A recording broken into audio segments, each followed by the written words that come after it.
ఉపవాస ప్రార్థన నీకు దేవుడికి ఉన్న సంబంధాన్ని బలపరుస్తుంది. ఖచ్చితంగా నీకు దేవుడికి ఒక బంధం ఉంది. ఆ బంధం 3 రోజులు తెలుస్తుంది. అందుకే ఆకలితో ఆయన చూడాలి. ఆయన ఆత్మీయ ఆకలితో ఆయన దగ్గరగా మనం చూడాలి. అలాంటప్పుడే మన క్రియలన్నీ కూడా మన నుంచి విడుదలవుతూ ఉంటాయి. మన యొక్క ఆలోచనలన్నీ మన నుంచి విడుదలవుతాయి. ఇక్కడ ఈ మాటలన్నీ చెప్పిన తర్వాత ఐగుప్తు అనే ఏరియాలో వీళ్ళు బానిసత్వంలో ఉంటారు. అసలు ఇశ్రాయేలు ప్రజలు ఐగుప్తుకి ఎందుకు వెళ్ళారయ్యా అని మనలో క్వశ్చన్ బాగా తొలిచేస్తూ ఉంటే, ఎందుకు వెళ్తారు? ఏసేపుని ఐగుప్తుకే వాళ్ళ అన్నలో అమ్మేశారు. ఆ టైంలో ఐగుప్తుకి వెళ్ళి అక్కడ బానిసత్వంలో అతనుండి తర్వాత ప్రధానమంత్రి అయ్యి తర్వాత వాళ్ళ అన్నలకే ఏం ఫీడ్ చేశాడు? ఇన్పుట్స్ ఏమైతే కావాలో అవన్నీ ఫీడ్ చేశాడు. ఆయన ఫీడ్ చేసిన తర్వాత మరలా కొంతకాలమైన తర్వాత కరువు వస్తే ఇదే ఐగుప్తుకి వీళ్ళందరూ వలస వెళ్ళిపోతారు. అంటే ఇశ్రాయేలు ప్రజలు ఐగుప్తుకి వలసదారులు. ఎవరో అది ఆ పాటలకి అన్నీ చెప్పాను. ఈ వలస వెళ్ళిపోయిన వ్యక్తులు అక్కడున్న ఏరియాలోనే బలమైన వ్యక్తులా తయారైపోయారు. వాళ్ళ దేవుడు వాళ్ళ మీద ఉంచిన అద్భుతమైన కృపతో బలమైన వ్యక్తులుగా తయారైపోయారు. కానీ వాళ్ళని తెలియని బానిసత్వం వెంటాడుతూ ఉంది. ఇక్కడ కూర్చున్న చాలామందికి తెలియని బానిసత్వం మనల్ని వెంటాడేస్తూ ఉంది. తెలియని బానిసత్వం. నువ్వు పాపాన్ని విడుదల చేయి ప్రభు అని అడగడం కాదు, ముందు ఈ బానిసత్వం సంఖ్యలన్నీ విడిపించో, పాపం ఆటోమేటిక్గా మన నుంచి పారిపోద్ది. ఈ బానిసత్వం సంఖ్యలు చాలా ఎక్కువైపోయినాయి నాకు. దాన్నే ఇంగ్లీష్లో బాగా క్లాసికల్గా మాట్లాడు రిడెంప్షన్, ఆ రిలీజ్, ఇంకా తెలుగులో విడుదల, విమోచన, చాలా మాటలు ఉంటాయి. ఈరోజు మీకు కూర్చున్న వాళ్ళందరికీ రేపుతో అయిపోతాయేమో, విడుదల చాలా అవసరం. విడుదల, విమోచన అన్నది ప్రతి మనిషికి చాలా అవసరం. ఏ విడుదల? ఎక్కడ విడుదల? ఎక్కడో సాతాను వచ్చి నిన్ను గట్టిగా భయపెట్టి నీ చుట్టూ ఉన్న పరిస్థితులు మార్చేదో, నీలోంచి నీకున్న ఆలోచనలోంచి వచ్చే నిన్ను పడగొడుతూ ఉంది. ముందు అలాంటి ఆలోచనలు దేవా నా నుంచి విడుదల చేయి, దానికి నేను బానిస అయిపోయాను అని దేవుణ్ణి అడగాల. మనం అన్ని పదాలు అన్ని పద్యాలు పలికి చెప్పాల్సిన మాట చెప్పకపోతే పని ఏం జరగదు. దేవుడి దగ్గర గుర్తుపెట్టుకోండి. క్లియర్గా క్లారిటీగా ప్రభు నా పరిస్థితి ఇది, నా బాధ ఇది, నా బానిసత్వం ఇది, నాకున్న ఆలోచనలు ఇది, నన్ను విడిపించో అని క్లియర్గా చెప్పాలా. అదే దాన్ని అంటారు సూటిగా సుత్తు లేకుండా. అలాగే ఈరోజు ఒక 4 మాటలు మీకు చెప్పి నేను సమయాన్ని నెక్స్ట్ వారికి ఇచ్చేస్తాను. నిర్గమకాండంలో 1వ అధ్యాయంలోనే 8వ వచనం నుంచి 22వ వచనం వరకు నేను మాట్లాడతాను. ఇక్కడ ఏం జరుగుతుందంటే ఒక ఇంట్లో తీసుకుందాం. ఒక ఇంట్లో భార్య, భర్త, బిడ్డలో ఇబ్బంది ఏం లేదు, చాలా హ్యాపీగా ఉంటుంది. పిల్లలు పెళ్ళైన తర్వాత మొదలైతాయి అన్నీ. పిల్లలు పెళ్ళైన తర్వాత కోడలు అత్తగారు అంటే చాలామందికి కనెక్ట్ అయింది, అల్లుడు, ఇంకా మిగిలినవన్నీ. కోడలు అజమాయిషి అత్తగారి మీద, అత్తగారు అజమాయిషి కోడల మీద. దాన్ని అణచివేయబడే స్థితి అంటారు. తెలుసా? ఈ బానిసత్వం ఏంటంటే కుటిల రాజకీయం. ఇక్కడ కూడా ఉంది అది. ఈ కుటిల రాజకీయం ఇక్కడ కూర్చున్న వాళ్ళు చాలా మంది దగ్గర ఉంటుంది. ఈ రాజకీయ బానిసత్వ సంఖ్యల నుంచి విడుదల చేయి ప్రభు అని చాలా సంవత్సరాల నుంచి ప్రార్థన చేస్తున్నాయేమో, ఏలో చేస్తున్నారు ఇక్కడ. రెండోది మళ్ళీ వాళ్ళే ఇప్పుడు అన్నగారు కూడా లెక్చరర్ అట, పైన ఉంటారు. ఒకప్పుడు మనతో చాలా బాగుంటారు, మమ్మల్ని ఒక్కసారి పిసికేస్తూ ఉంటారు. అది ఆర్థిక బానిసత్వం, అంటే శ్రమ దోపిడీ. ఇక్కడ కూర్చున్న చాలామంది పనులు చేస్తారు కానీ ప్రతిఫలం రావట్లేదు. ఉద్యోగం చేస్తున్నారు, దాని ప్రతిఫలం ఉండరు. బరువైన భారాలు, బరువైన విధానాల్లో ఆ యొక్క ఆర్థిక బానిసత్వంలో మగ్గిపోతున్నారు. దీన్ని శ్రమ దోచుకునే స్థితి అంటారు. శ్రమ దోచుకునే స్థితి. ఇక మూడోది ఏ ఫంక్షన్ కానీ వెళ్ళినా లేకపోతే ఎక్కడికైనా వెళ్ళినా నిన్ను చూసి చాలామంది దూరంగా వెళ్ళిపోతున్నారు. అసలు నువ్వంటేనే, నీ పేరంటేనే వారికి పడ్డంలా, చిరాకు అనిపిస్తుంది. గలీజ్గా ఉన్నారు నీ వైపున, చాలా ఇబ్బందికరంగా ఉన్నారు. అదేంటంటే ఇతరులు నిన్ను అనగదొక్కేసింది, అది సామాజిక బానిసత్వం. 3 చెప్పాను. 4వది ఏంటో తెలుసా? నిన్ను నువ్వు అనగదొక్కునే స్థితి, అది ఆధ్యాత్మిక బానిసత్వం. ఈ 4 మాట్లాడతాను మీతో అంతే, చాలా క్లియర్గా. ఇప్పుడు నేను చదవమనే చదువు 8, 9, 10 వచనాలు. అప్పుడు యోసేపు ఎరగని క్రొత్త రాజు ఐగుప్తు ఏలన ఆరంభించాను. అతడు తన జనులతో ఇట్లనెను, ఇదిగో ఇశ్రాయేలు సంతతైన ఈ జనము మనకంటే విస్తారముగా బలిష్టముగా ఉన్నది. వారు విస్తరింపకుండానట్లు మనము వారి ఎడల యుక్తిగా జరిగించుదుము రండి. లేని ఎడల యుద్ధము కలుగునప్పుడు కూడా మన శత్రువులతో చేరి మనకు విరోధముగా యుద్ధం చేసి ఈ దేశం నుండి వెళ్ళిపోదురేమో. అంటే ఇశ్రాయేలు ప్రజలు ఐగుప్తులో ఉన్నప్పుడు తెలివితేటల్లో కానీ అన్నిట్లో టాపర్లు, పనిలో కానీ అన్ని బాగా బలీలు కదా. ఇలాంటి వ్యక్తి ఆ రాజు చూస్తున్నాడు, అరే వీళ్ళ మనల్ని ఎప్పుడొకప్పుడు మనం అంటే మంచి చేసే జనులు, మంచి చేసే ప్రజలు, వారు ఏం చెప్తే అది చేసే ప్రజల మీదే ఫరో ఏం చేస్తున్నాడో రాజకీయం. ఈ రాజకీయం ప్రతి కుటుంబంలో ఉంటుంది, ప్రతి సంఘాల్లో ఉంటుంది, ప్రతి పని చేసే దగ్గర ఈ రాజకీయం ఉంటుంది. అలాంటిది నువ్వు పోగొడితే పోదా, ఆయనకి ఇవ్వాలా, చెయ్యి ఆయనకి ఇవ్వాలా. ప్రభువా ఎందుకే నాకు ఇదే, ఎందుకు నా పని నేను చేస్తున్నాను, నా ప్రయత్నం నేను చేస్తున్నాను, నా ఆలోచన నాకుంది, నాకున్న ప్రతి అవసరత నేను తీర్చుతూ ఉన్నాను, ఎదుటి వ్యక్తిని కూడా బాగానే చూస్తున్నాను, నాకెందుకయ్యా బ్రతుకు అనిపించింది కదా నీకు చాలాసార్లు. అది పోవాలంటే దేవుడితో మనం దగ్గరగా ఉండాలా, దేవుడి క్రియలతో దగ్గరగా ఉండాలా, దేవుడి ఆలోచనలతో దగ్గరగా ఉండాలా. నువ్వు బయటికి వెళ్తున్నప్పుడు, పని చేస్తున్నప్పుడు, నువ్వు ప్రయత్నాల్లో ఉన్నప్పుడు ఎవరి మాట ఉండాలి నీ హృదయంలో?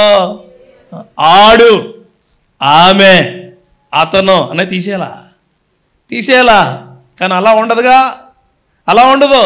రాజకీయం తమ్ముడి మీద అన్న రాజకీయం, అన్న మీద తమ్ముడు రాజకీయం, సంఘాల మీద సంఘాల రాజకీయం ఎక్కువైపోయినాయి బాగా. ఇప్పుడు బాగా ఇది చెప్తున్నాడు ఆయన. ఏమని? బాబు ఎవరో తెలియదు, రాజు పేరు కూడా చెప్పలేదు అక్కడ, తర్వాత చెప్పారు కొత్త రాజట. ఆయన ఏమంటున్నాడు అక్కడ ఉన్న వాళ్ళతో, వాళ్ళు అనుకునే మనుషులతో, రే వీళ్ళ మనల్ని ఎప్పటికప్పుడు అయిపోద్ది మన పని. ఎందుకు అయిపోద్ది? వాళ్ళ టాలెంట్స్ చూసి ఎందుకు అయిపోద్ది? వాళ్ళ బలాన్ని చూసి ఎందుకు అయిపోద్ది? వాడి విలువను చూసి. దేవుడితో ఉన్న మనుష్యులను ఎవరైనా చూసినప్పుడు అసూయ కలుగుద్ది. కానీ ఆ అసూయను బట్టి నువ్వు పడిపోమాక. హల్లెలూయా. ఆ అసూయను బట్టి నువ్వు పడిపోమాక, ఆ అసూయను బట్టి వెనక్కి వెళ్ళమాక, ఆ అసూయను బట్టి ఆ గర్వాన్ని, వారు చూపించే గర్వాన్ని బట్టి నిబ్బరముగా నిలుచుండు. హల్లెలూయా. నిబ్బరంగా. ఈ రాజకీయ బానిసత్వం అంటే ఎవరో ఒక వ్యక్తి నీకు తెలియకుండా నిన్ను అణచివేసే స్థితి. ప్రార్థన చేయాలా? నేను దానికి ఏమి పెద్దగా బాబోయ్ సావుకుడు కూడా ఏం ఉండవు. ప్రతి ఇంట్లో సాతాను దూరుతాడు, ప్రతి ఇంట్లో సాతాను కొంపలు పెడతాడు, ప్రతి ఇంట్లో సాతాను కొంపట పెడతాడు, ప్రతి ఇంట్లో సాతాను దండించి సాతాను గెంటేసే యుద్ధం చేయాల్సిందే. ఆమేన్. దానికి ఆల్లో ఎల్లోనేమి తేడా లేదో.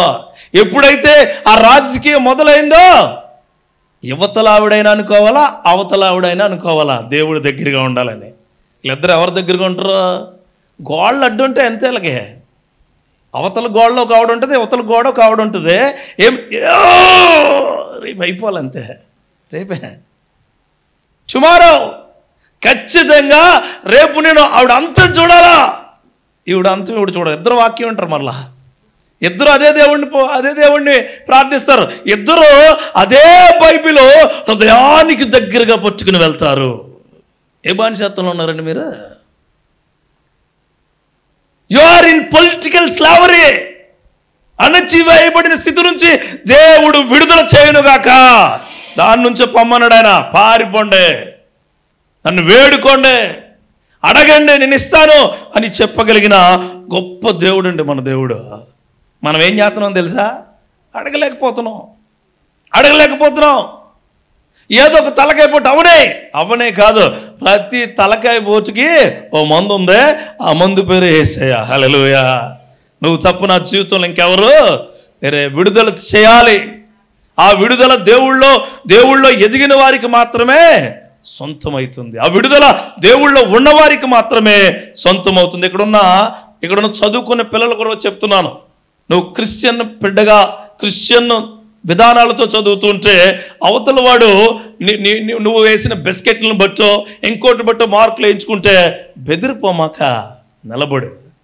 ఆ దేవుడు నీ జీవితంలో వాడికి ఏదైతే ఎక్సెస్ మార్కులు వేయించుకున్న వాడికంటే నీకు ఉద్యోగం ఇవ్వబోతున్నాడు. ఆమె నిజాయితీగా నిలబడు, నిబ్బరంగా నిలబడు. ఈ ఐగుప్తులో ఉన్న వాళ్ళందరూ అంటున్నారు ఏమని, బాబు వాళ్ళు బలము విస్తారమైంది, మన మీద దాడి చేస్తారని భయం కాదు, మన శత్రువులతో కలిసి మన మీద దాడి చేస్తారేమో. నిబ్బరము కలిగి ధైర్యంగా ఉండని దేవుడు మాట నీ జీవితంలో గొప్ప క్రియలతో ఉండాలి. ఎక్కడికి వెళ్ళా, ఏమై ఉన్నా, ఏమి చేస్తున్నా సరే ఈ రాజకీయ అణచివేయబడిన స్థితి నుంచి దేవుడు నిన్ను లేవనెత్తునుగాక. రాజకీయం ఎప్పుడు వస్తుంది తెలుసా? ఇది ఎదటవాడి మాట పెద్ద పెద్ద చెవులు వేసుకుంటూ వస్తుంది, వినమాకండి. కానీ దేవుడి దగ్గరికి వస్తులోకి నీ చెవులన్నీ ఏమవుతాయి? ఆయన ఏమంటాడు తెలుసా? వినగల చెవులు వినుగాక అంటాడా? మరి నువ్వేం చేస్తావు? అలాగంటాడు ఆయన, నీదే అలా అంటాడు అన్నీ ఏమవుతుంది ఆయన. అందుకే యెషయా ప్రవక్త అంటాడు, నిన్ను రక్షిందా అనుకుంటున్నాను, నా హస్తం ఏమైపోయింది బాబోయ్, నీ మాటలు విందాం అనుకుంటున్నాను, నా చెవులు అది అట్లా అయిపోయినాయి. నీ మీద ఎవరైనా అనేక విధాలుగా అనేక కుతంత్రాలు పండితే నీ మాట ఆయన వినపడాలా? ఆమేన్. చుట్టూ ఉన్న వాళ్ళకి కాదు. నీ మీద ఎవరైనా రాజకీయం చేస్తున్నా ఇంకొకరికి చెప్తే అది రాజకీయమే, నువ్వు దేవుడికే చెప్పాలి. ఆమేన్. దేవునికే, ఆ దేవునికి నువ్వు చెప్పే మాట అక్కడ ఉన్న ప్రతి అణగదొక్కబడి స్థితిని లేవనెత్తబడుతుంది. ఆమేన్. తీసేయ్ ప్రభువా, తీసేయ్ అంటే తీసివేయగలిగిన దేవుడు మన దేవుడై ఉన్నాడు. ఆమేన్. అసలు నేను చాలా టాలెంటెడ్గా ఉండేవాడిని. ఎంత అణగదొక్కాలనుకున్నా ప్రతి దాంట్లో నేనే టాప్ ఉండేవాడిని. అంటే ఇప్పుడు కూడా నేనే టాప్ ఉన్నాను. ఆమేన్. చెప్పడానికి ఏం భయపడినాను, నేనేం చిన్నోడిని అని చెప్పను. నా దేవుడు పెద్దోడిని, నేను పెద్దోడిని. ఆమేన్. నువ్వు కూడా అలా చెప్పాలి, అర్థమైందా? నేను గొప్పోడిని, ఎందుకో నా దేవుడు గొప్పోడా. నేను శక్తివంతమైనడు, ఎందుకో నా దేవుడు శక్తివంతమైనడు. నేను అందరికంటే టాలెంటెడ్, ఎందుకో నా టాలెంట్ అయిన దేవుడు నాతో ఉన్నాడు. హల్లెలూయా. ఎదుటి వ్యక్తికి మన బలహీనత చెప్పకండి, మన బలం చెప్పండి. మ్యాన్, నా బలము నజరేయుడైనా క్రీస్తు, ఆ క్రీస్తే నా బలం. నువ్వేం ఏం చేయాలనుకున్నా చేయి, నా దేవుడు నన్ను గెలిపించబోతూ ఉన్నాడు. అలా కాకుండానే తగ్గింపు ఏమన్నా దేవుడి దగ్గర తగ్గించుకోవాలి. ఆమేన్. ఈ లోకం దగ్గర ఏమే తగ్గమాకండి, లోకం దగ్గర తగ్గొద్దు అసలు. Don't bow to the world, bow to the God only. Hallelujah. దేవుడికి మాత్రమే తగ్గి ఉండాలా. ఈ లోకంలో ఏ వ్యక్తికి తగ్గవసరం లేదు. ఎందుకంటే దావీదును తగ్గనివ్వలేదైనా, దానియేలును తగ్గనివ్వలేదైనా, మోషేను తగ్గనివ్వలేదైనా, యెహోషువను తగ్గనివ్వలేదైనా, ఇక్కడ కూర్చున్న నిన్ను తగ్గనివ్వడైనా. అంత గొప్ప దేవుడు మనతో ఉన్నాడండి. ఎందుకు నువ్వు ఆ పొలిటికల్ సినారియాలో, ఆ క్రియల్లో నువ్వు ఉంటావు? ఒక భార్యగా నువ్వు నిర్వర్తించిన కార్యాలు నిర్వర్తించు. ఒక తల్లిగా నువ్వు చేయాల్సిన పనులు చేయి. ఒక తండ్రిగా నువ్వు చేయాల్సిన పనులు చేయి. ఒక కుమార్తెగా, కుమారుడిగా నువ్వు చేయాల్సిన పనులు చేయి. అప్పుడు ఈ యొక్క అణచివేయబడే స్థితి రాదు. నువ్వు ఎప్పుడు తప్పు చేస్తే అప్పుడు రాజకీయం మొదలైద్ది. అర్థమైందా? నువ్వు ఎప్పుడు తప్పు చేస్తే అప్పుడు రాజకీయం మొదలైద్ది. యాకోబు ఏశావుకు మధ్య రాజకీయం ఎప్పుడు మొదలైంది? అలా అమ్మ చెప్పింది, రేయ్ మీ నాన్న దగ్గరికి వెళ్ళి కొద్దిగా అలా చేయండి అంతే. అలాగే ఈ రోజుల్లో కూతురు ఎక్కడో ఉంటుంది, మా ఏం చేస్తాను, వంట చేస్తాను, నువ్వు చేయకూడదు మానేద్దంతే. ఇంత పనికిమాల రాజకీయం. మా ఏం చేస్తున్నావు, పొద్దుట్లు లేచి అన్ని కడు, ఎందుకు మీ అత్తగారు ఉంది కదా. ఎక్కడ వస్తాయి మీకు అర్థమయ్యి బాగా మీకు తెలిసేవే, very close to your heart. అదే అంటున్నాడు ఆయన. మీరేం చేస్తున్నారు? ఆ ఫరో అన్నమాట నేను చెప్తున్నా. నువ్వు మీ అత్తగారితో, మీ మామగారితో, లేకపోతే నీ ఇంట్లో వాళ్ళతో మాట్లాడు. పొరిగించి శత్రువులు ఎవరైతే కొంటావు వాళ్ళతో కూర్చుని నేను పాడగొడేస్తావు. ఇంకెక్కడ వస్తుంది రాజకీయం? నీకు ఎంత ఉపవాసం ఉంటే ఏంటి, ఎంత దగ్గరగా దేవుడికి ఉంటే ఏంటి, ఎంత ఆరాధన చేస్తే ఏంటి, ఎంత 10 అడుగులు లెగిసి కిందకి దిగితే ఏంటి? There is no use. There is no use. స్ట్రైట్గా చెప్తున్నాను నేను. యేసుక్రీస్తు దివ్యనామాలో అలాంటి ఆలోచనలు, అలాంటి క్రియలు, అలాంటి పరిణామాలు, అలాంటి పరిక్రమలు మీలో ఉంటే దేవుడు తీసివేయునుగాక. ఆమేన్. ఇది మొదటిది. రెండోది కొద్దిగా టైం వేస్ట్ చేసి చెప్తున్నాను. రెండోది 11వ వచనం చదవండి. 11వ వచనం.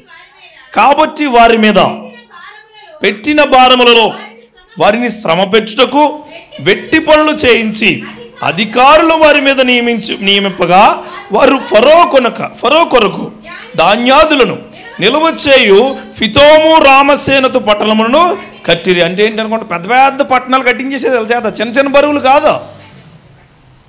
నువ్వు ఒక మనిషికి నచ్చకపోతే ఆ మనిషి దగ్గర నువ్వు పని చేస్తుంటే నీకు ఎలాంటి పనులు చెప్తాడో తెలుసా మనిషి? అదే వాడికి నచ్చినోడికేమో అది 2 వాటర్ బాటిల్ పట్టుకెళ్ళమంటాడు, నీకు పెద్ద పెద్ద టిన్లు ఇస్తాడు. అయ్యే చేశారు అలా, అవే చేశారు అవే. ఒకసారి చూడండి, పాస్టర్ గారు కానీ లేకపోతే ఇక్కడ ఉన్న పెద్దలు ఎవరైనా ఉంటే, ఉండరు అనుకుంటున్నాను, ఒకవేళ ఉంటే మీకే ఇది ఖచ్చితంగా ఉంటే బాగా ఇష్టమైనడు రే అయ్యి తీకు ఓకే నచ్చినోడు ఉన్నాడు అనుకోండి, రే అంత తుడిసే పాపం ఎడుతూ తుడుతుంటాడు, ఇబ్బంది పడుతూ చేస్తూ ఉంటాడు. అలాంటి క్రియలు నన్ను దేవుడు ఎంత గొప్పడంటే, ఎక్కడైతే నువ్వు శ్రమ దోపిడికి గురవుతావో ఆ శ్రమ నుంచే ఆయన ఉజ్జీవాన్ని ఇవ్వబోతాడు. ఆమె నువ్వు ఎక్కడైతే కన్నీళ్లు కారుస్తావో, ఎక్కడైతే పడిపోతావో, ఎక్కడైతే నీ మీద బరువులు పెడతారో ఆ బరువుల నుంచే నీకు బాధ్యత కలిగిన విజయాన్ని దేవుడు ఇస్తాడో. గుర్తుపెట్టుకోండి. అలిసిపోయి ఇంట్లో నిన్ను ఎవరో పట్టించుకోవట్లేదని ఒక వ్యక్తిగా నీ ఇంట్లో నీ భార్య కానీ నీ కుటుంబ సభ్యులు కానీ నిన్ను పట్టించుకోకుండా నువ్వు అలా గాడిదలా పనిచేస్తున్నట్లే బాధపడుతూ ఉంటే ఆ గాడిద మీద దేవుడు ఎక్కి ఉన్నాడు. దేవుడికి స్తోత్రం కలుగును గాక. హల్లెలూయా. దేని మీద ఎక్కాడు? అది మరి విలువ పెరిగిపోయా. ఈరోజు నీ జీవితంలో, నీ కుటుంబంలో, నీ ఆలోచనల్లో ఏ శ్రమ దోపిడికి నువ్వు గురవుతున్నావో, ఎలాంటి శ్రమ కలిగిన ఆలోచనలో నువ్వు ఉన్నావో. ఉద్యోగాల్లో కొంతమంది చాలా స్ట్రగుల్ అవుతూ ఉంటారు.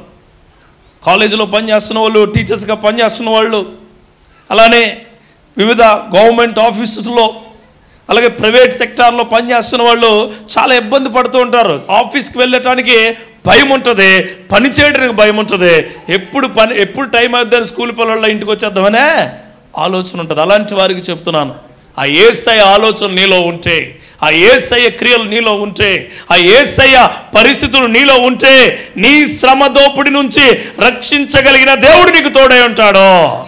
సరైన సమయానికి సరైన నిర్ణయాలు దేవుడు నీకు దయచేస్తాడు. గుర్తుపెట్టుకోవాలి. అంటున్నారు ఏమని, రే వీళ్ళు అలా కాదు, ఏం చేయాలో తెలుసా, మొత్తం బరువులన్నీ వీళ్ళ మీద వేసాయి. మన వాళ్ళకేమో ఒక్కొక్కటికి ఆడికి 10 ఇటుకలయ్యి, మన వాళ్ళకేమో చిన్నగా అన్నం పెట్టు, వాడిని మాత్రం కడుపు మార్చేయి అన్నాడు. ఆయన అన్నాడండి. అదే చెప్తున్నాను నేను. ఆర్థిక బానిసత్వంలో ఎవరైతే ఈరోజు ఉన్నారో, శ్రమ దోపిడికి ఎవరైతే గురవుతున్నారో వారి ఉపవాస దినాన్ని అడగాల దేవుణ్ణి. ప్రభువా ఈ చెమటను చూడు, ఈ కన్నీరును చూడు, ఈ యొక్క ఇబ్బందిని చూడు, ఈ పరిస్థితిని చూడు, నన్ను విడుదల చేయి. రెండోది శ్రమ. ఇప్పుడు ఇక్కడ ఒక 2-3 మాటలు తీద్దామా? కీర్తన గ్రంథంలో, కీర్తనలో 99వ కీర్తన 4వ వచనంలో, యథార్థతను బట్టి నీవు న్యాయమును ప్రేమించు రాజును స్థిరపరిచి ఉన్నావు, యాకోబు సంతతి మధ్య నీవు నీతి న్యాయములను. యథార్థతను కోల్పోకండి. ఉద్యోగాల్లో, నీ పనిలో, నీ ప్రయత్నాల్లో, నువ్వు చేసే ప్రతిక్రియల్లో ఏం కోల్పోవద్దు? రైచియస్నెస్. అసలు అది వదలమాకండి. అవతల మనిషిని బట్టి మాట మారిపోయాలంటే నువ్వు దేవుడు మనిషివి కాదు. గుర్తుపెట్టుకో.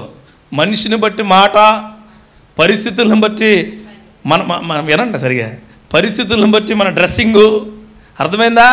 పరిచయాలను బట్టి నీ యొక్క హ్యాబిట్స్ మారిపోయినాయి అంటే నువ్వు దేవుడు మనిషివే కాదు. కాదు. రక్తస్రావం కలిగిన స్త్రీ, చుట్టూ జనాంగం ఉన్నా, చుట్టూ అత్యధికమైన జన సమూహం ఉన్నా ఆయన చెంగు తాకడానికి వెనకడుగేయలేదు. వ్యభిచారంలో పట్టబడిన స్త్రీ, అప్పుడు వరకు కూడా ఎంతో మందికి అనేక రకాలమైన లోకానుసారమైన సుఖాలు ఇచ్చిన స్త్రీ అందరి ముందు తల వంచుకుని నిలబడింది. కానీ యేసయ్య అందరికంటే ఎక్కువగా ఆమెను అమ్మా అని పిలిచే స్థితిలో చేరుకున్నాడు. హల్లెలూయా. ఈరోజు నీ జీవితంలో, నీ కుటుంబంలో, నీకున్న క్రియల్లో, నీకున్న ప్రతి పరిస్థితుల్లో దేవుడు చెబుతూ ఉన్నాడు, నువ్వు అణిచివేయబడితే నీ నీతి న్యాయాన్ని నేను స్థాపించబోతూ ఉన్నాడు కీర్తనగారుడు. నువ్వు ఎక్కడైతే అణిచివేయబడతావో అక్కడ ఆయన కృప వర్ధిల్లుతుంది. ఆయన అక్కడే ఉంటాడండి. ఆయన అక్కడే ఉంటాడు. శక్తివంతంగా నిన్ను కృపతో నడిపిస్తాడు ఆయన. కృప అంటే ఏంటో తెలుసా? ఏంటి కృప అంటే? గ్రేస్. కృప అంటే ఏంటి? కృప అంతే. అంటే ఏంటి? అన్నగారు చెప్తున్నారు, నాకు ఇక్కడ చెప్పడానికి దేవుడిని పట్టుకోకపోతే నాకు అర్హత లేదు, కానీ నాకు అర్హత ఇచ్చాడు దేవుడు, అదే కృప. హల్లెలూయా. అర్హత లేని నీకు దేవుడి యొక్క మాటను మాట్లాడే అర్హత ఇవ్వడమే కృప. హల్లెలూయా. యేసయ్యా నువ్వు నన్ను రక్షించు అనడమే కృప. ఆయన నీకు ఇచ్చాడు, అది నీకు ఇచ్చాడు. అందుకే చెప్తున్నాను, ఎక్కడైతే అక్కడ నువ్వు ఈ యొక్క బానిసత్వపు క్రియల్లో ఉంటే ఆ క్రియలు దేవుడి నామంలో విడుదలగునుగాక. ఈ ఆర్థిక బానిసత్వం అప్పులకు లోనైతుంది తెలుసా? ఎప్పుడైతే అప్పులు అని చూసామో ఇంకా శ్రమదోపుడికి గురవుతాం మనం. దాని నుంచి బయటికి రావాలా? దాని నుంచి నీకు తెలుసా 30 మిలియన్లు యువకులు 30 years లోపల వాళ్ళు బానిసలుగా బ్రతుకుతున్నారు తెలుసా మీకు? థాయిలాండ్ అనే ఒక ప్రాంతంలో, థాయిలాండ్, నాతో మా టీంలో ఉన్న తమ్ముడు కూడా వెళ్ళొచ్చాడు. అక్కడికి చంపేద్దరు. ఇక్కడ నుంచి దుబాయ్ ప్రాంతము లేకపోతే ఎక్కడెక్కడికి వెళ్ళి అక్కడ పని లేకపోతే అక్కడెక్కడ ఎవరైనా తిరుగుతుంటే అక్కడ నుంచి అక్కడికి అమ్మేస్తున్నారు వాళ్ళని. Approximately 30 lakhs to 40 lakhs people Indians ఉన్నారు తెలుసా మీకు? ఏ బానిసత్వం? ఆర్థిక శ్రమ దోపిడి. రోజుకు 14 గంటలు పనిచేయాలి వాళ్ళు. కానీ దేవుడు అమితమైన కృపతో మనల్ని ఇక్కడ కూర్చోబెట్టి ఉన్నాడు. అమితమైన శక్తితో దేవుడు మనల్ని ఇక్కడ కూర్చోబెట్టుకున్నాడు. 103 కీర్తనలో ఇంకో మాట ఉంటుంది, 103:6 ఏమని అంటుందంటే, యెహోవా నీతి క్రియలను జరిగించు బాధింపబడిన వారందరికీ, అది ఆ కింద ఉంటుంది చూడండి, ఆయన మోషేకు తన మార్గములను, అది ఈ బానిసత్వపు సంఖ్యలను తెంపడానికి దేవుడు ఇలాంటి గొప్ప గొప్ప ఉపవాస ప్రార్థనలని, ఉజ్జీవ కోటాలని పెడుతూ ఉన్నాడు. ఈ బానిసత్వ సంఖ్యలు తెరపాల. ఇవన్నీ లోపలెట్టుకుని ప్రభువా ప్రభువా ప్రభువా అని నోటితో పిలిస్తే నీ దగ్గరికైనా రాడండి, ఖచ్చితంగా రాడు. నువ్వు మరియమ్మని పేరు పెట్టుకున్నా, యాకోబు అని పేరు కొట్టున్నా, ఏసేపు అని పేరు పెట్టుకున్నా, ఏసయ్యా అని పేరు పెట్టుకొని నీ దగ్గరికి రాడు. ఖచ్చితంగా చెప్తున్నా, నీ హృదయ క్రియలు మారితే కానీ రాడు. నేను చెప్పినవన్నీ ఎక్కడ బానిసత్వాలో? లోపలే, ఇంటర్నల్లో స్లావరీలో బ్రతుకుతూ ఉన్నాం మనం. ఆ స్లావరీ నుంచి బయటికి రావాలి. ఆ స్లావరీ నుంచి బయటకు వచ్చి ప్రభువా అంటే ఆయన నిన్ను నడిపించడానికి నేను రాజును నియమించాను, ఆ రాజే నజరేయుడైన క్రీస్తు. ఇది రెండవది. ఇక మూడవది చెప్తాను. మూడవది అంటే ఈ రెండు కొద్ది పర్ల ఆర్థిక రాజకీయ బానిసత్వం అంటే అణచివేయబడిన స్థితి. రెండోది ఏంటది? ఆర్థిక శ్రమ దోపిడి. ఈ రెండు పర్ల. మూడోది దారుణం అండి, చాలా దారుణం. మూడోది ఇది సోషల్ స్లావరీ, సామాజిక బానిసత్వం. ఆడు ఎదగకూడదు, ఆడు ఇల్లు పాడైపోవాలా, వీడు ఎదగకూడదు, వీళ్ళ కుటుంబం పాడైపోవాలా, వీళ్ళ నాశనం అయిపోవాలా, వీళ్ళు ఎందుకు పని చేయకూడదు. ఎవరు? బయట వాళ్ళ కోసం నేను చెప్పట్లా, అవుట్ సైడ్ ఆఫ్ చర్చ్ కాదు, inside of church, outside of God's people కాదు, inside of God's people. In the circle of, మళ్ళీ చెప్తున్నాడు, ఇన్ ది సర్కిల్ ఆఫ్, ఏదైతే సర్కిల్ ఉందో ఆ సర్కిల్లో ఉన్నవాళ్లే. పక్కవాడు పాడైపోవాలా, పక్కవాడు ఎదగకూడదు, వారికి గర్భఫలం రాకూడదు, వచ్చిన వాళ్ళ పిల్లలు ఎదగకూడదు, వాళ్ళ పిల్లలు చదువుకోకూడదు, వాళ్ళ కుటుంబం బాగుపడకూడదు. ఇక్కడే ఉంటుంది అది. ఏమంటాడు తెలుసా మనోడు? రే బాబు, వాళ్ళకి బానిసలుగా ఉన్నారు మన దగ్గర, అప్పటికే ఎదిగిపోయారు, పనులు అన్నారు, నేను ఇచ్చిన టైం కంటే ముందే చేస్తున్నారు, ఇప్పుడు ఏం చేయాలా? వాళ్ళ పుట్టుకుని ఆపే, వాళ్ళు ఎదుగుదలను ఆపే, సంతోషాన్ని చిదిమే, వాళ్ళు బ్రతుకును అక్కడతో ఆపేసాయి. ఉంటుందన్నమాట. ఈరోజు నీ జీవితంలో చెప్తున్నాను, తోడుకోడలుగా ఉన్నవాళ్ళకి చెప్తున్నాను, నువ్వు బాగుంటే ఆమె కూడా బాగుండాలా, నువ్వు బాగుంటే ఆమె కూడా క్షేమంగా ఉండాలా. ఆమె బాగుంటేనే నీ కుటుంబం బాగుంటుంది, నీకు ఇచ్చిన వంశము బాగుంటుంది. ఆమె పాడైపోవాలని ఉంటే నువ్వు కూడా ఆటోమేటిక్గా మోసపోకుడు, దేవుడు వెక్కిరింపబడడు. నువ్వేదైతే విత్తనం వేస్తావో ఆ విత్తనాన్ని మళ్ళా ఫలంగా తీసుకుపోతున్నావు. You will get the fruit what you are. భూమిలో ఏదేస్తే అదే వస్తుంది, నీకు అదే వస్తుంది. అక్కడ మోసం చేశాడు యాకోబు, మోసపోయాడండి. తండ్రిని మోసం చేసిన యాకోబు అదే తండ్రి స్థానంలో మోసపోయాడు. మరలా ఈరోజు చెప్తున్నాను, ఈ యొక్క సామాజిక బానిసత్వం చాలా చాలా ముఖ్యం. గుర్తుపెట్టుకోండి, మనమే కాదు. దేవుడు ఏమన్నాడు తెలుసా? అందరి కొరకు ప్రార్థన చేయండి, ఈ పొరుగు వారి కొరకు ప్రార్థన చేయండి, బాధలో ఉన్న వాళ్ళకు ప్రార్థన చేయండి, ఇబ్బందులో ఉన్న వారి కొరకు. ఆ డినామినేషన్ మారితే ప్రార్థన చేయం మనం. డినామినేషన్ మారితే మా పిల్లలు పుట్టారంటే పాస్టర్ గారు ఆడపిల్ల అనుకున్నాను. అనుకోవటం ఏంటి? ముందు చెప్పాల్సింది, చంపేద్దరు నిన్న. అసలు ఆడపిల్ల మగపిల్ల డిస్క్రిమినేషన్ ఏంటి? ఎవరు చెప్పారు ఇది? ఎవరు చెప్పారు? చిల్డ్రన్ అని ఉంటుంది. హల్లెలూయా. చిల్డ్రన్, నీకు అసలు గర్భఫలం ఇవ్వడమే పెద్ద గిఫ్ట్. ఆ గర్భఫలమే పెద్ద గిఫ్ట్ అండి. ఇదే సామాజిక. ఎక్కడ బానిసత్వంలో ఉన్నావు నువ్వు? ఇంకా ఆ నట్టిరుపులు, ఆ పెద్ద విరుపులు, ఆ కళ్ళు పెద్దవి చేయడాలు, ఇవే. నీ ఇంటి పక్క కుర్రాడు బాగా ఆడుకుని యాక్టివ్గా నీ ఎదురుకొచ్చి రే మీ నాన్నకు లేదు, అది ఇక్కడికి వచ్చింది అనుకోవచ్చుగా. పోనీ ఆ తెలివితేటలు మీ నాన్నకు లేవు అంటే ఏంటి? నువ్వు ఆటోమేటిక్గా నాన్న ఏమంటున్నావు? ఎందుకు పని చేయడు అంటున్నావు, అంతే కదా. మీ నాన్నలా పెద్ద పెద్ద గుడ్లు వేసుకు చూస్తున్నావు, మరి నీ గుడ్లో నువ్వు అన్ని ఇంత గుడ్లు వేసి చూస్తేనే అలా కనిపించాడు. ఇవే కదా ఈ బానిసత్వం నుంచి బయటకు రా. మళ్ళీ దీని కొరకు నువ్వు పెద్ద మంది మార్పాలన్నీ, పెద్ద మనుషుల్ని అందరినీ సెట్టింగ్ చేసుకుంటే ఆ దేవుడు అంటున్నాడు, ఆ సంఖ్యలు నీకు తెంపబడును గాక. ఆ సంఖ్యలు నీకు. మంచి సమరయుడు స్టోరీ అన్నాగా. ఆయన మనిషి కాదు, ఆయనకి తెలిసినోడు కాదు. ఆయన చాలామంది వచ్చారు, దారిని వెళ్ళిపోయారు. కానీ మంచి సమరయుడు కట్టి ఇంట్లో కూర్చోబెట్టి అక్కడ తీసుకెళ్ళి మరలా వచ్చి డబ్బులు ఇచ్చాడు. అంతేనా? అలా ఉండాలి మనం. వినటానికి బాగానే ఉంటాయి అన్నీ, వినటానికి బాగానే చాలా బాగుంటాయి. చేయడానికి ఇది యూట్యూబ్ బ్యాచ్ మనమంతా. యూట్యూబ్లో బిర్యానీ చాలా బాగుంది, ముందు ఇది వెయ్యాలి, తాలింపు పెట్టు, తర్వాత దమ్మేసేయాలి, ఇదే చేయాలి, నువ్వు తెస్తావు, నువ్వు వండుతావు, అది పెట్టి చూసి పక్కన ఇదే. మనం ఈ బానిసత్వానికి అలవట్టిపోయా. We are all belonging to the slavery.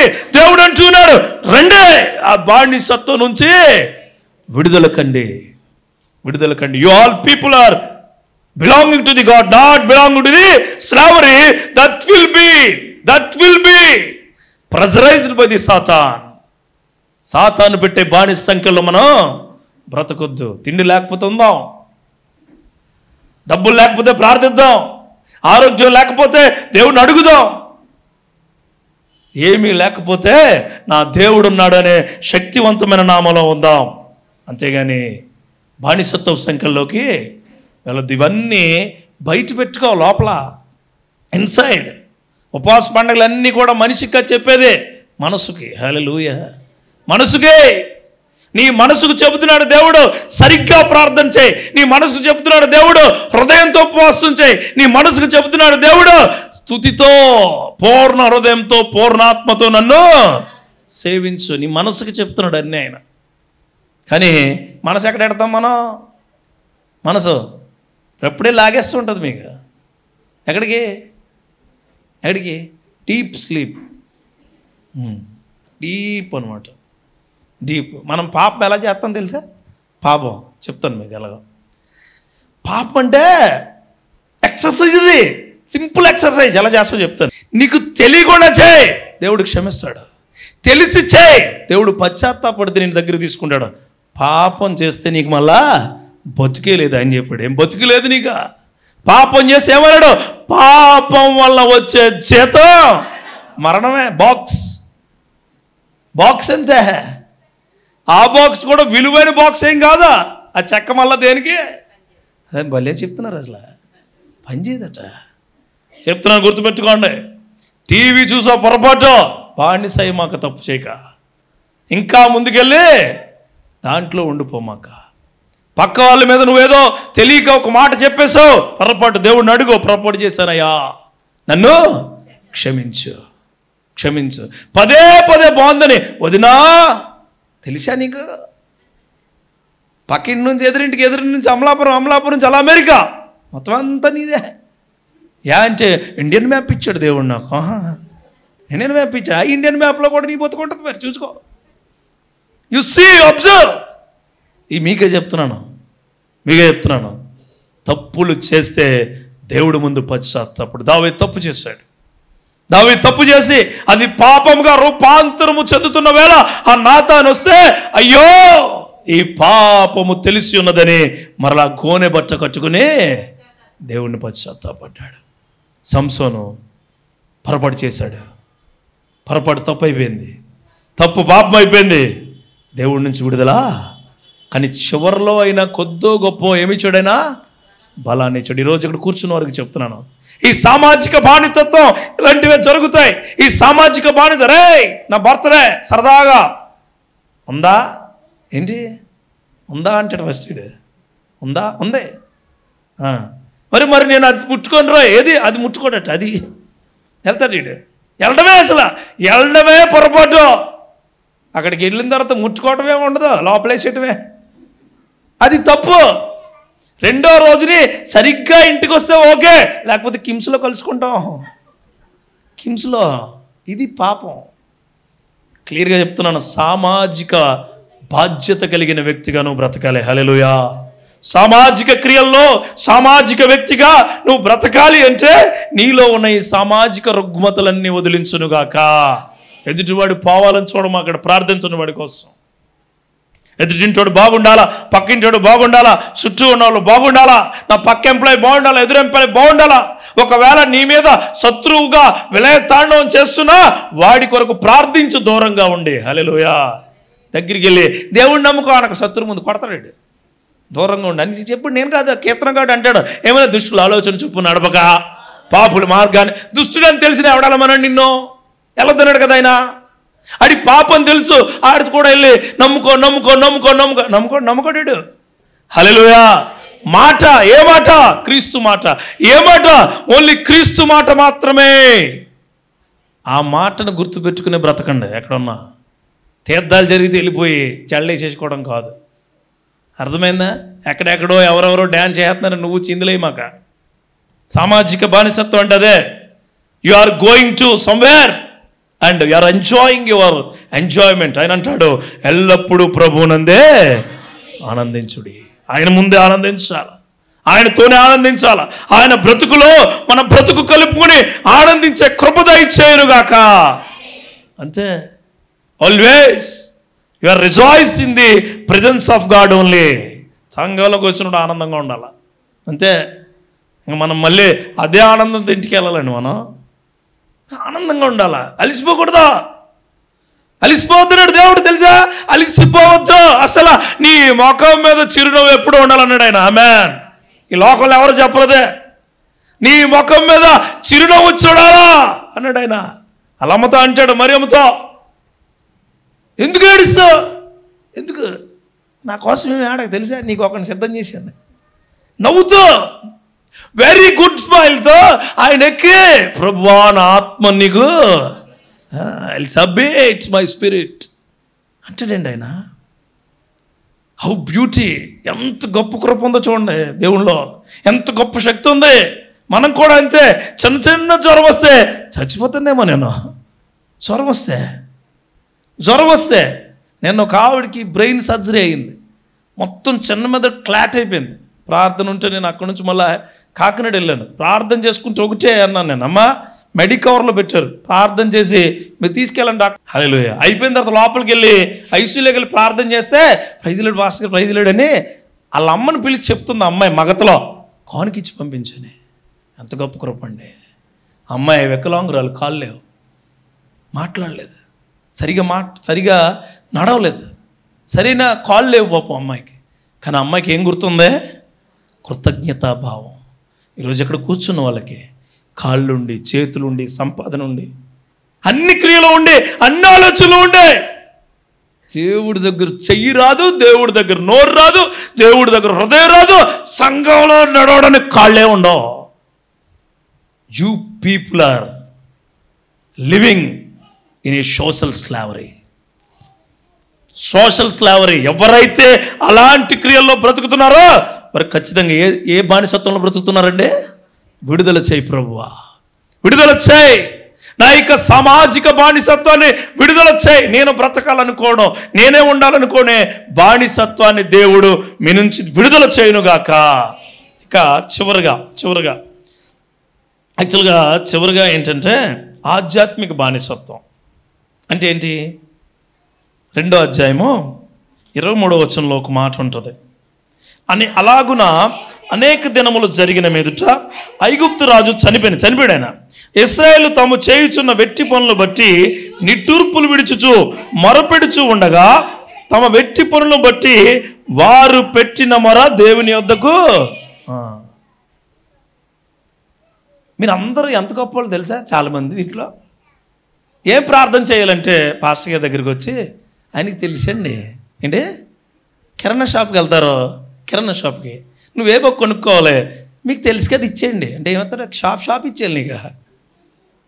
ఆయనకి తెలిసేంటి, చెప్పాలా ఫ్యాన్సీ కొట్టుకెళ్ళి అది అది అది అది అని అడిగాను. నువ్వు బిర్యానీ షాప్కి వెళ్ళి అవి 2, ఈ 3, ఈ 4 అని నువ్వు దేవుడి దగ్గరకు వచ్చి నీకు తెలుసు కదా ప్రభువా, తెలిసాను ఊరుకుంటాడు ఆయన. నీకు తెలుసు కదా, తెలిసాను ఊరుకుంటున్నాను నేను. మా ఆధ్యాత్మిక అంటే దేవుడికి నీ హృదయంలో ఏముండాలో ట్రాన్స్పరెంట్గా ఇవ్వాలా. హల్లెలూయా. ఇది నా బతుకు, నా బ్రతుకిదే, నా ఆలోచన ఇదయా, నా వ్యభిచార ఆలోచనలో లేకపోతే నాకున్న అవినీతో నాకున్న ఇబ్బందో ఇది దేవా, నా నుంచి ఇది తొలగించు. Please leave that all the things that are built in my heart. నా యొక్క హృదయంలో ఉన్న ప్రతి అణువు మీకు కానిది నా నుంచి తీసేయని అడగాల. ఆధ్యాత్మిక బానిసత్వం ఉంది అదే. దేవుడు కావాలా, ఓ పక్కన దేవుడు కావాలా, దెయ్యం కూడా కావాలా. దేవుడికి స్తోత్రం చెప్పాలా, దెయ్యానికి బాబోయ్ అనాలా. దేవుడు ఏమన్నాడు తెలుసా? నాకే బాబోయ్ అనండి. నన్ను చూసే భయపడండి, ఆయనకే భయపడాలి మనం. ఆమేన్. ఎలా భయపడాలి తెలుసా? నీకు తెలియకుండా తప్పు చేస్తానేమోనయ్యా, నా నుదుటికి బాసికంగా నీ వాక్యం ఉండాలా. హల్లెలూయా. నా నడుముకు దట్టిగా నీ వాక్యం ఉండాలా. నా వెన్నెముకకు పవర్, నీ శక్తి నాకు దయచేయునుగాక. Wherever you go, whatever you are, ఏదైనా ఎక్కడికైనా వెళ్ళు, నువ్వేమైనా ఎలా అయినా ఉండు, ఆధ్యాత్మిక స్థితిని మాత్రం వదిలిపెట్టుకు. ఇదే నిర్గమకాండ 9:1 అంటారు ఒక మాట చెప్పి నేను ముగించేస్తాను. చూడండి, ఆ తర్వాత యెహోవా మోషేతో ఇట్లా, నేను నీవు ఫరో యొద్దకు వెళ్ళి నన్ను సేవించుటకు నా ప్రజలను. అదే ఫరో అంటే ఎక్కడున్నాడు? Where that Pharaoh is lived. ఎక్కడున్నాడు ఫరో? ఐగుప్తులో లేడే. ఎక్కడున్నాడు చెప్పండి? Pharaoh in your heart. That Pharaoh changes. Flexible అయిపోతున్నాడు ఫరో. ఒక్కొక్కసారి రాజకీయ బానిసత్వం, ఒక్కొక్కసారి ఏమో ఆర్థిక బానిసత్వం, ఒక్కొక్కసారి సామాజిక బానిసత్వం, చివరిగా ఆధ్యాత్మిక బానిసత్వం. అడగా సంఘానికి ఉపవాస ప్రార్థనలకు రండి అని మీకు ఏదైతే చెప్తారో అదే. మా ఆయన రాడండి, చాలామంది ఉంటారు.